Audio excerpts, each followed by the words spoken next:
소연은 5살 난 딸을 안고 수치와 무기력함에 빠져 억만장자 민준의 별장문을 두드렸다. 그녀는 자신이 원하는 것이 두 사람의 인생을 영원히 바꿔놓을 거란 사실을 전혀 모르고 있었다. 당신이라면 단순한 부탁이 당신의 인생 전체를 바꿀 거라는 걸 모른 채 아이의 배를 채우기 위해 전혀 모르는 집의 문을 두드렸을까요? 30살의 소연은 5살 난 딸을 안고 수치와 무기력함에 빠져 억만장자 민준의 1200제곱미터짜리 빌라문을 두드렸다. 그녀가 그에게 바란 것은 단 하나, 딸에게 한 그릇의 밥을 주는 대가로 집 전체를 청소하겠다는 것이었다. 민준은 어린 소녀를 보자 완전히 깜짝 놀랐다. 이 작은 소녀는 그가 2해 전 교통사고로 잃은 유일한 딸과 쌍둥이처럼 닮아 있었다. 이 놀라운 닮음은 민준의 모든 미래를 바꿔놓을 것이다. 평범한 도움 요청으로 시작된 이 기묘한 만남은 민준 인생 최대의 발견으로 이어질 것이다.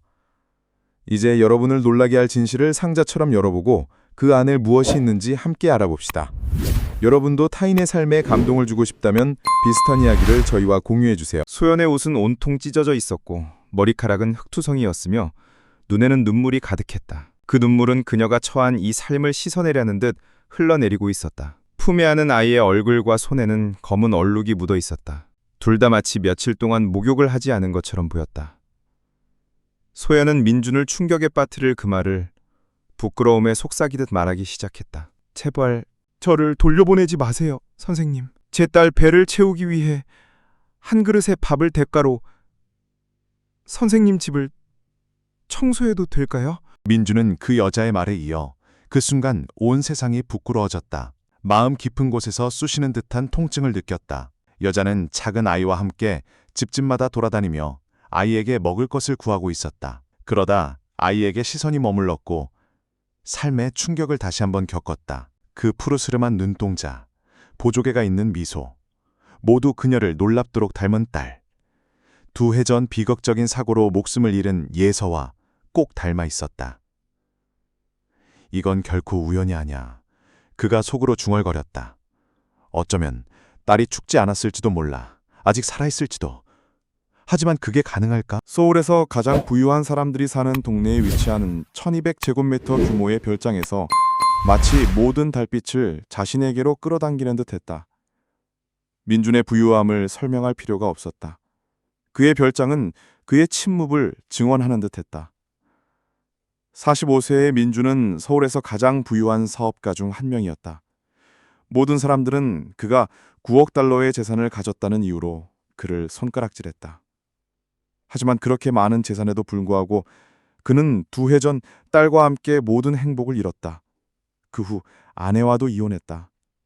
살아가는 것이 그에게는 고통이었다. 그때 그는 별장의 모든 직원들에게 가족과 시간을 보내도록 휴가를 주었고 혼자 남게 되었다. 잃어버린 딸의 사진을 보며 그녀와 함께했던 아름다운 추억을 떠올리고 있었다. 멀리서 초인종 소리가 들렸지만 아무도 기대하지 않았기에 듣지 못한 척했다. 그러다 2번째, 3번째로 초인종이 울리자 일어나서 확인해야겠다는 생각이 들었다. 그의 집 초인종을 변호사나 하인 외에는 아무도 누르지 않았다. 딸의 죽음에 이어 아내와의 이혼은 그를 깊은 슬픔에 잠기게 했다. 읽고 있던 서류를 내려놓고 문을 열려고 의자에서 일어났다. 인터폰을 확인할 필요를 느끼지 못했다. 집에 오는 사람은 항상 같은 사람들이었지만 이번에는 아무도 기대하지 않았다. 알 수 없는 누군가를 향해 문을 열었다. 그녀 맞은편에는 작은 아이를 안고 있는 여자가 기다리고 있었다. 여자의 머리카락은 바람에 흩어져 있었다. 옷은 찢어지고 더러워져 있었다. 그녀의 눈을 보면 처한 절망의 깊이가 느껴졌다. 찢어진 청바지와 때로 색이 짙어진 티셔츠를 입고 있었다. 문 앞에 서 있는 여자의 가난은 별장들로 가득한 이 동네와 어울리지 않았다. 여자의 품에는 곱슬거리는 금발의 머리를 엄마 어깨에 기대고 있는 5살쯤 된 여자아이가 있었다. 이 아이는 천사처럼 잠들어 있었지만 가난으로 인해 날개가 부러지고 색이 바랜 듯했다. 여자는 밖의 추위와 그 순간 원하는 것의 무게 때문인지 떨고 있었다. 원하는 것의 부끄러움과 조금은 궁핍한 처지 때문에 낮은 목소리로 말을 시작했다. 그 백만장자의 집을 청소하는 대가로 아이에게 한 그릇의 음식을 달라고 했었다. 4일 동안 빵 한 조각 외에는 아무것도 먹지 못했었다. 그 부착을 듣고 난 뒤 민준이 본 그 얼굴과 함께 그의 가슴 속에는 온갖 감정이 밀려들었다. 민준은 작은 소녀의 얼굴에 시선을 고정시켰다. 피가 핏줄 속에서 얼어붙었다. 그 푸른 눈동자, 마치 자신의 것과 같았다. 오른쪽 뺨의 그 작은 점, 얼굴의 생김새, 머리를 흔들며 고개를 기울이는 모습까지 모두 똑같았다. 마치 2해 전에 잃어버린 딸이 지금 자신을 바라보고 있는 것 같았다. 이 닮음은 너무나 강렬해서 민준을 깊이 흔들었다. 넘어지지 않으려고 문턱을 붙잡았다. 심장이 너무 강하고 희망으로 피를 펌프질하고 있어서 마치 거리에서 그 소리가 들릴 것 같았다. 속으로 한 목소리가 이건 불가능하다고 말했다. 병원에서 시체를 받고 장례식도 치렀다. 심지어 무덤 앞에서 몇 주 동안 울었다. 하지만 그 순간 그는 여자에게 대답도 하지 않고 그들을 안으로 들여보냈다. 민주는 소연과 어린 소녀를 별장 거실로 데려갔다. 그는 방 안에 따스하게 타오르는 벽난로에서 가장 가까운 소파에 앉으라고 말했다. 민주는 차분해 보이려 애썼지만 속으로는 폭풍이 몰아치고 있었다. 그는 스스로를 진정시키려 애썼다. 어린 소녀는 방 안에 사치스러운 물건들을 보고 눈을 동그랗게 뜨고 바라보고 있었다. 소연은 이 남자가 어떻게 그들을 자기 집으로 데려왔는지 놀라고 있었다. 민주는 빠른 걸음으로 부엌으로 가서 하인들이 그를 위해 준비한 음식을 쟁반에 담고 서둘러 여자의 앞쪽 탁자에 놓았다. 어린 소녀 손에는 먼지로 낡은 천인형이 들려 있었다. 삶의 분주함에서 벗어나 인형과 놀고 있었다. 음식이 오는 것을 보자 수줍은 눈빛으로 쟁반 위의 음식들을 바라보았다. 소연은 이 백만장자 남자가 가져온 쟁반을 보자 눈물을 참지 못하고 다시 울음을 터뜨렸다. 입안에서 감사합니다 선생님 이라는 말이 몇 번이고 되뇌어졌다. 작은 소녀는 들뜬 모습으로 탁자 쪽으로 다가갔고 어머니의 허락을 받고 음식을 맛있게 먹기 시작했다. 민주는 한편으로는 이 작은 소녀와 어머니에게 선행을 베풀었다는 사실에 매우 기뻤다. 다른 한편으로는 이 작은 소녀가 혹시 자신의 딸이 아닐까 하는 생각에서 벗어나지 못했다. 기쁨과 걱정이 교차하는 마음 상태로 심장이 터질 듯이 뛰고 있었다. 민주는 조금 주저하며 소연에게 질문을 하기 시작했다. 소연은 천천히 이야기를 풀어내기 시작했다. 2해 전에 남편을 산업재해로 잃었습니다, 선생님. 그때부터 임시직으로 일하며 생계를 꾸려왔습니다. 3달 전에는 한 공장에서 이유 없이 해고당했습니다. 그날 이후로 월세를 내지 못해 집에서 쫓겨났습니다. 매일 밤 낡은 차 안에서나 길거리 벤치에 자리를 찾아 잠을 청하고 있습니다. 라고 말했다. 남편을 잃으셨다니 정말 안타깝네요. 어린 딸과 함께 길 한복판에 내버려졌군요. 어머니와 모르는 아저씨가 이야기하는 동안 어린 딸은 식사를 마쳤다. 콘솔 위에 놓인 사진들이 그녀의 관심을 끌었다. 사진을 보던 중 어린 딸의 시선을 사로잡는 무언가가 있었다. 작은 목소리로 어머니에게 돌아서서 말을 시작했다. 엄마, 여기 있는 아이가 나랑 너무 닮았어. 라고 말했다. 민주는 이 유사성이 드러나는 것에 전혀 불편해하지 않았다. 오히려 진실이 밝혀지기를 간절히 바라고 있었다. 이 작은 소녀가 2해 전에 잃은 자신의 딸일까? 소연은 그 질문 이후로 이상하게 표정이 변했다. 마치 불안해하는 듯 했다. 어린 소녀가 손에 쥔 사진을 그녀도 바라보았다. 딸에게 대답하지 않았다. 그 말 이후로 민주는 자신의 이야기를 하고 싶어 했다. 사진 속 아이는 내 딸이다. 2살 때 세상을 떠났다. 딸을 잃은 아픔을 겪는 동안 아내와도 이혼했다. 혼자서 이 집에서 살아남기 위해 애쓰고 있다. 따님의 죽음에 대해 안타깝게 생각합니다, 선생님. 그들이 이야기를 나누는 사이 어린 소녀가 민준을 깊이 상처 입힐 말을 했다. 그녀는 그에게 아빠라고 말했다. 민주는 마치 수년간 이 말을 듣지 못한 채 그리움으로 살아온 듯했다. 마치 자신의 딸이 하는 어조로 아빠라고 말한 것이었다. 귀가 쫑긋해졌고 가슴 속에서 무지갯빛 나비들이 날아다녔다. 하지만 그것이 불가능하다고 생각했다. 이 작은 소녀에게는 아빠가 있었다. 소연은 재빨리 어린 소녀의 손을 잡고 당황한 듯 사과하며 딸이 혼란스러워한다고 말했다. 소연의 목소리는 떨리고 있었고 눈은 흐릿했다. 민주는 재빨리 자리에서 일어나 위층 서재로 향했다. 그의 머릿속에는 불가능해 보이는 이 사건을 설명할 수 있는 유일한 가능성이 떠올랐다. 몇 달 동안 열지 않았던 금고를 열고 그 안에서 2해 전 사고와 관련된 모든 서류가 담긴 파일들을 꺼냈다. 모든 것을 다시 꼼꼼히 살펴보았다. 어쩌면 이전에 놓쳤던 세부 사항이 있을지도 몰랐다. 그의 눈이 사진과 글자들 사이를 헤매는 사이 흐릿한 기억이 머릿속에 스쳐 지나갔다. 그리고 마침내 그는 그 이상한 점을 발견했다. 병원 보고서 중 하나에 손글씨로 적힌 아주 작은 메모가 있었다. 신원 확인이 시신의 상태로 인해 문제가 있다. 추가 DNA 검증이 필요할 수 있다. 라고 쓰여 있었다. 민주는 이 메모를 이전에 본 적이 없어서 스스로를 탓했다. 한편으로는 수년간 딸을 잃은 슬픔을 안고 살아온 무게에서 벗어났다는 느낌을 받았다. 문서들을 계속 살펴보던 중 그를 다시 한번 충격에 빠뜨릴 다른 서류를 발견했다. 자신의 서명이 담긴 DNA 검사 요청서였다. 그리고 그 옆에는 또 다른 종이가 있었다.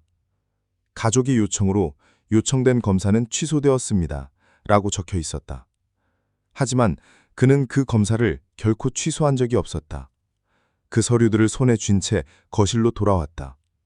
그가 내딛는 발걸음마다 두려움과 희망의 미세한 경계선 위를 걷고 있었다. 어리 소녀는 소파에 누워 천사처럼 잠들어 있었다. 소연은 그녀 위에 담요를 덮어주었다. 민주는 들뜬 마름과 동시에 불안한 표정으로 소연에게 질문을 던졌다. 딸의 출생에 대해 알고 계신 게 있나요? 정말 생모이신가요? 소연은 이 질문에 불편해했다. 물론 자신의 딸이라고 말했다. 2020년 중앙병원에서 출산했다고 말했다. 민주는 조용히 여자의 곁에 앉았다. 우리 둘 다 알아야 할 진실이 있나요?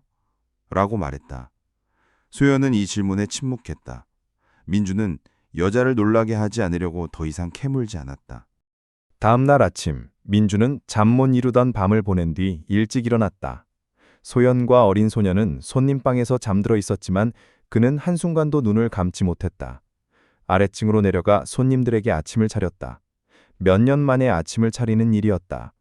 부엌에서 천천히 그러나 단호하게 움직였다.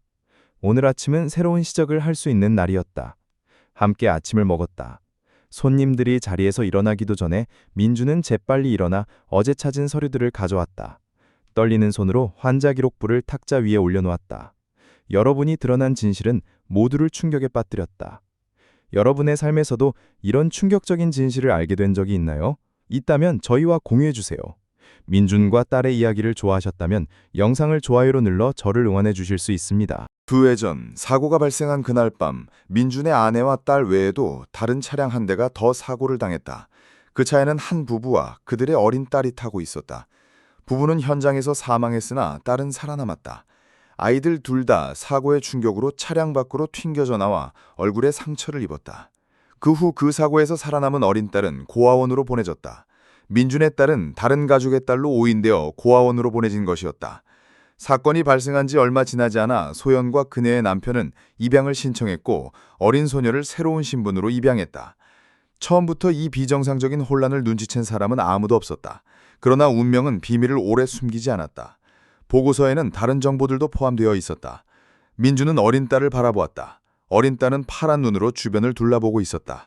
이야기에서 무슨 뜻인지 전혀 이해하지 못했고 이해하고 싶지도 않았다. 그녀는 이 집에서 행복했다. 검사를 진행한 의사가 보고서에 기록한 내용은 충격적이었다. 이 두 사람의 삶에 큰 변화가 찾아올 것이었다. 그런 실수는 우연일 수 없었다. 민주는 어린 딸과 어머니를 데리고 검사를 진행한 의사에게 갔다. 의사는 사무실 문을 닫고 천천히 책상 쪽으로 돌아섰다. 마치 큰 비밀을 밝힐 것 같은 예감이 들었다. 민준의 요청으로 사고 직후 일어난 일을 설명하기 시작했다. 그의 목소리는 낮고 단호하며 매우 진지했다. 멋진 옷을 입은 한 남자가 제 사무실에 왔습니다. 자신을 당신 보험회사의 변호사라고 소개했습니다. 당신과 당신 딸에 관한 개인정보가 담긴 파일을 꺼내며 몇 가지 정보를 알려주었습니다. 민준 씨는 딸을 만나고 싶어 하지 않으며 검사를 승인하지 않는다고 했습니다. 심지어 당신의 이름과 서명으로 병원에 상당한 금액을 기부하기도 했습니다. 사고에서 살아남은 딸을 소연 씨와 그 남편에게 넘겨주라는 서류도 우리에게 건넸습니다. 이 일들이 있은 뒤 우리는 믿게 되었고 사고에서 살아남은 어린 딸의 치료가 끝난 후 그 부인에게 넘겨드렸습니다. 민주는 들은 말에 충격에 빠졌다. 자신의 딸을 빼앗으려는 이 변호사는 누구였을까? 그 정보들은 무엇이었을까? 왜 소연과 남편에게 넘기라고 지시한 걸까? 이런 질문들은 한편으로는 두려움을 주었지만 한편으로는 어린 딸이 살아있다는 사실이 기쁨을 주었다. 민주는 의사에게 몇 가지 질문을 했다.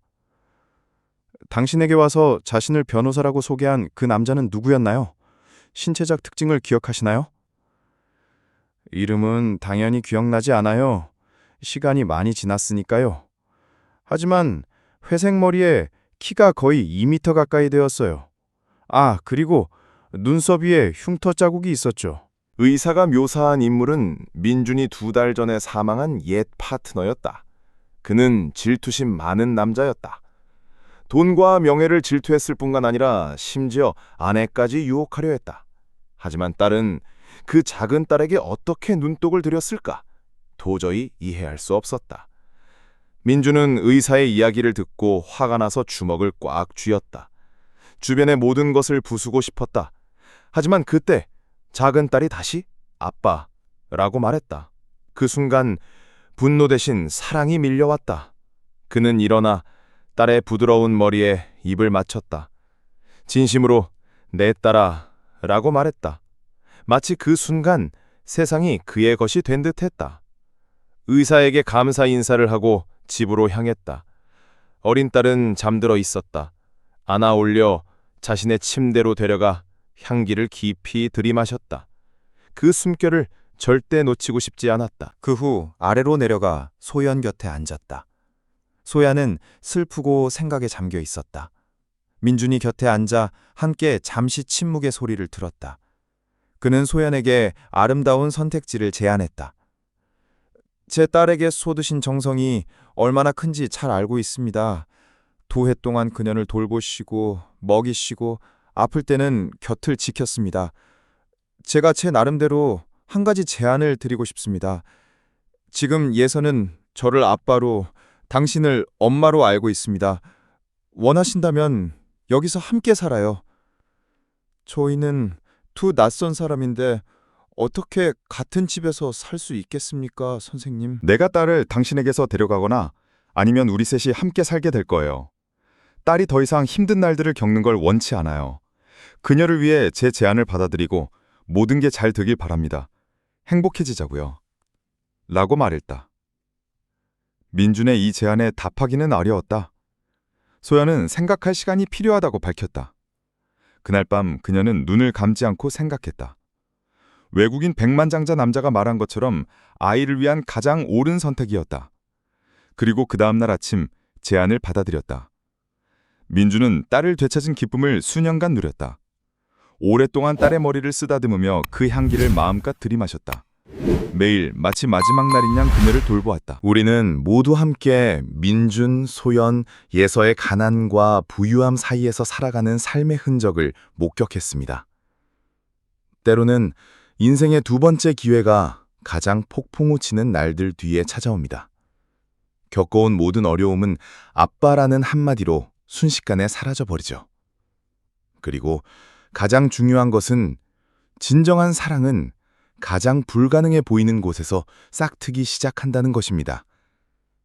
이 이야기가 여러분의 마음에 조금이라도 감동을 주었다면, 그리고 계속해서 듣고 싶다면 영상에 좋아요를 눌러주세요. 다음에 또 뵙겠습니다. 건강하세요.